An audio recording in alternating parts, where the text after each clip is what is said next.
with anybody else. But now the sport has entered into mainstream sports per se, and it's more of an application of athletics. Good exposure is looked on as a good thing because it can do nothing but good things for the sport and the people involved. And in addition, this production has employed half of the local climbers, so I don't think anybody's going to be complaining much. A little money never hurt, right? No. Climbers, I guess, traditionally don't have a lot of money. Well, simply by virtue of the fact that it takes all their time to get to a world-class standard to do the more interesting climbs like Lost Arrow, and because of that, there's precious little time for a job.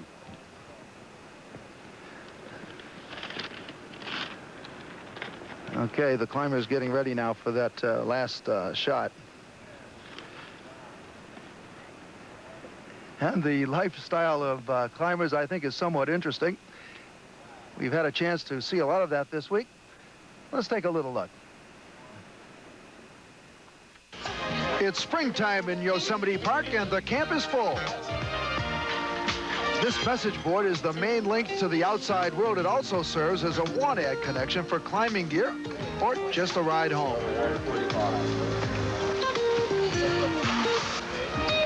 But this isn't just any camp. It's called Camp 4.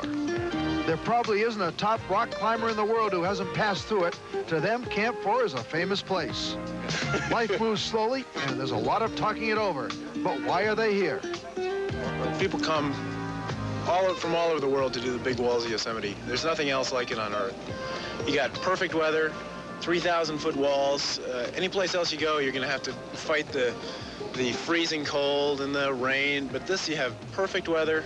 It's a perfect environment for rock climbing. The valley's famous in Australia for the excellent long routes that they have to climb here, the walls, and particularly for the crack climbing, which is quite unique. We come from Norway to climb solid rock in nice weather, big walls. Gear has to be placed out of reach because climbers aren't the only ones who visit Camp 4. There are hungry squirrels and an occasional bear. Those who visit have saved all their money just to get here. They live on about $1 a day, even picking up empty cans for 5 cents each. And they come from all over the world. I come from Garmisch-Partenkirchen. Sweden. Colombia. Wyoming. Of all places. Switzerland. Los Angeles. 表現しようとかやってなんかヨセミテで好きなことをね好きなもん言えって。Okay, back now with the climb and the climbers. 22-year-old Jerry Moffat from England and John Long from, really, who has lived here in Yosemite for many years. Both campers have been literally camping right here in the valley for several months now, getting ready for this climb. John Long with me, and our climber Ron Kauk, 27-year-old, up on the hill, up on the mountain. Looks like Bob he's ready to tackle the most difficult section coming up right here. Vertical, smooth, bereft of any decent foot or hand holds.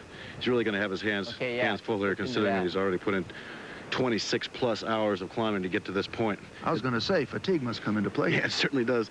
As you can see, I actually see it's Jerry that's on the lead now. He's moved off the left-hand side of the Salotay ledge, and in just a moment he's going to step right into climbing in earnest. You know, this is an awesome sight for someone who is not a climber like myself, and I'm sure many of our viewers. How about this vertical drop up there? I would think that this would really be scary. It is for me. Does it bother the climbers at all? Yeah, it's always sort of an electronic spook, a factor that everybody has to deal with. Okay, well, let's listen to the climbers for just a minute here.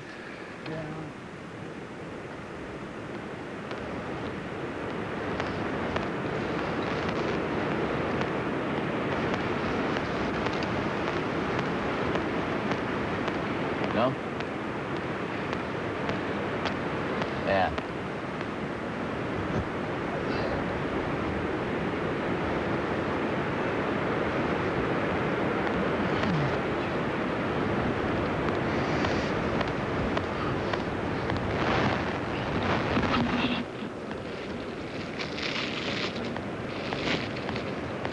Jerry Moffat is taking the lead right now. At 22, really one of the top free climbers in the world. Yeah, he certainly is, Bob.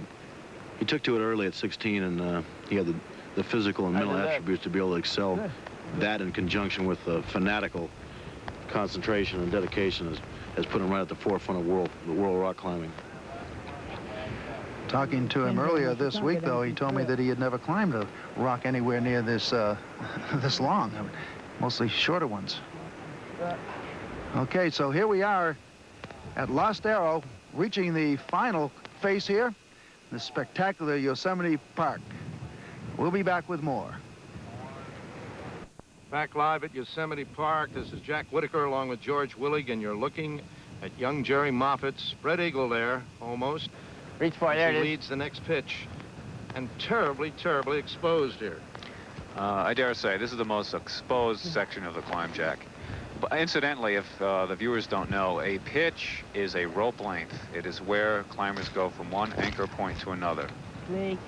Okay. Down from above. You see Ron still back on the ledge. Got it. As Jerry takes the lead on this pitch.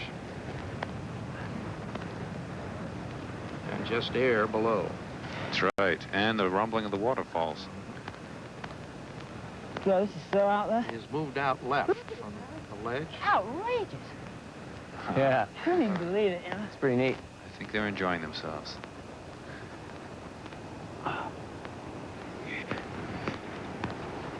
This is very tenuous climbing here. Once again, those ropes to the left are the ropes for the cameraman. What's it like over there? I'm trying. Trying to talk. Look at that. He's really got to reach. Okay, you got it. My arms were only another 2 inches longer. Right, now he's clipping a piece of protection in.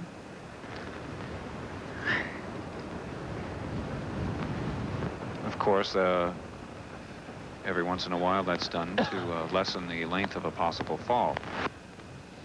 Fall, of course, will stop you from killing yourself, but you can still get hurt quite a bit, hanging against the wall. It's possible, but usually something like that would happen when you hit a ledge. So it's important to put protection in often enough when you're near a ledge so that that doesn't happen. This is what he's doing here. Exactly. Getting pumped up at all? Yeah. This part looks hard. Maybe if you can high step that knob or do something like that, I don't know. Yeah, maybe a low one there. Yeah. Try to lie that. From here it looks like that. It's hard to see. Ooh. Briefly saw him over the edge there. There he is. Coming.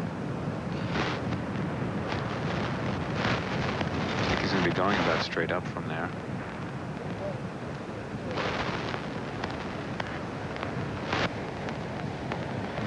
So when we said this was probably the most strenuous part, you can You just see have to why. go for it, Jerry, before you burn out, I think.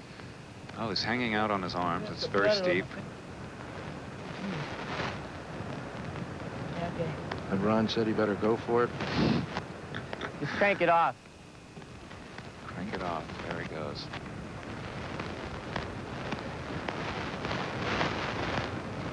Hands and feet.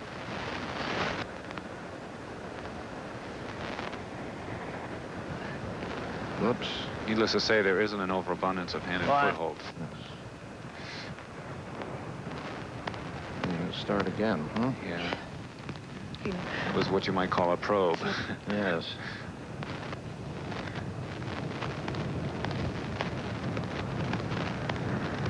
It's incredible. He's up there just by his hands and feet. Just go for that move. That's right. What about the mantle? I don't know. Looks like it's best from here to high step it. Yeah. Just crank off with your fingertips.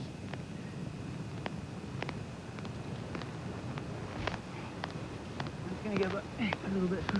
See if I can rest better.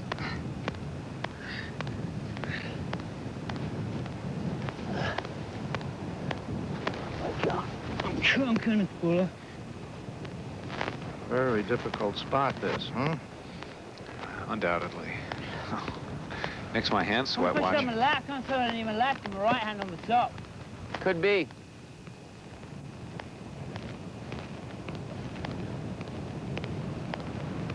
Looks like if you just hang on with your left hand, reach up with your right. I mean, the other way around. Reach up with your left. Make a high step. Some advice from Ron Kauk. Yeah, it's very, very We're common gonna get pumped up. for climbers to help each other. Boat was terrible. Huh? This boat really sticking out.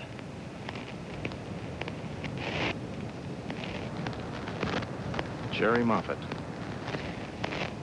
Jerry Moffat has hands like hooks. He can really hang on for a while, I tell you. Jeez. That's it. There he goes. Gonna make it? Crank it, Jer. There you go. Go on, get it up there. Power it out. He's almost at a spot where he can rest. Cheerleading there by Okay. Ron Kauk. Cut slack. Right. Oh, you've heard some reference to Right. pumping up, by the way. Pumping Great. up is when your arms just get really Oh, God. tired, and they actually get pumped up with blood because of all the work I can't even you're believe doing. it. And you're losing strength when that happens. Oh, that was just like on, off. I thought it was gonna pop. I put my foot up and I'm like, oh, God. A candid moment for sure. Yeah. Right around the corner. Seems happy Great. enough. A little exhilaration. Great, man. More to come, though, Make sure you in have terms enough of to save some for difficulties. the belay. My fingers kind of blood. Okay. All right.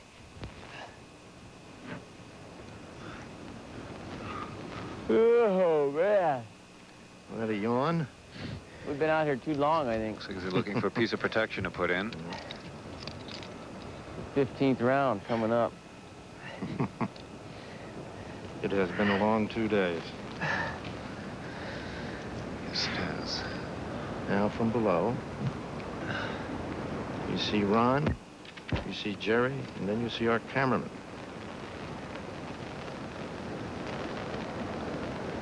And blue sky, space, air. A lot of exhilaration and exercise going on here. Here's the goal, the top, the summit. See, as a climber is moving up, it's quite strenuous to be stopping to put in protection, but of course it's necessary. Jerry's rather a bold leader. Sometimes he's willing to move a little higher up without protecting quite as often as some other climbers might. But he knows what he's doing.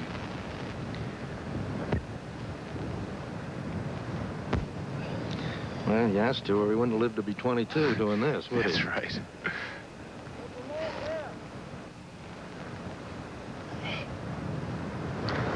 Each climber has to make his own judgment call as to when is a good time to protect and how strong he feels and such.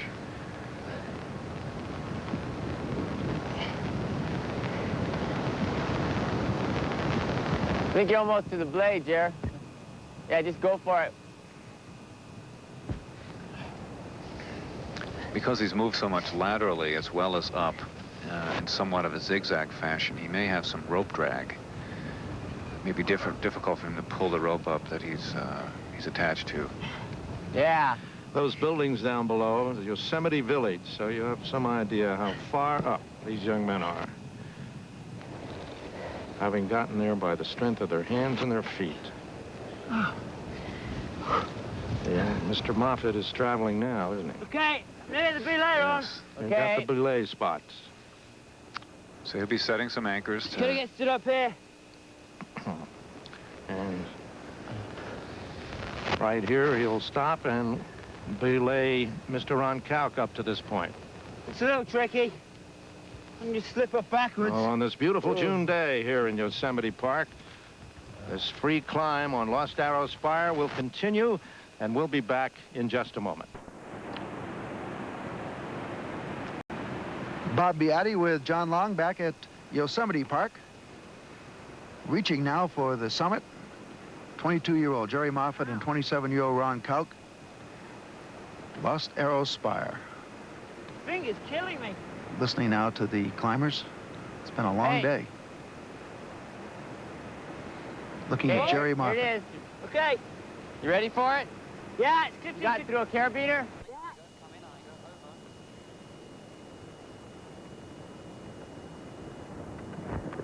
They're hauling up their equipment bags.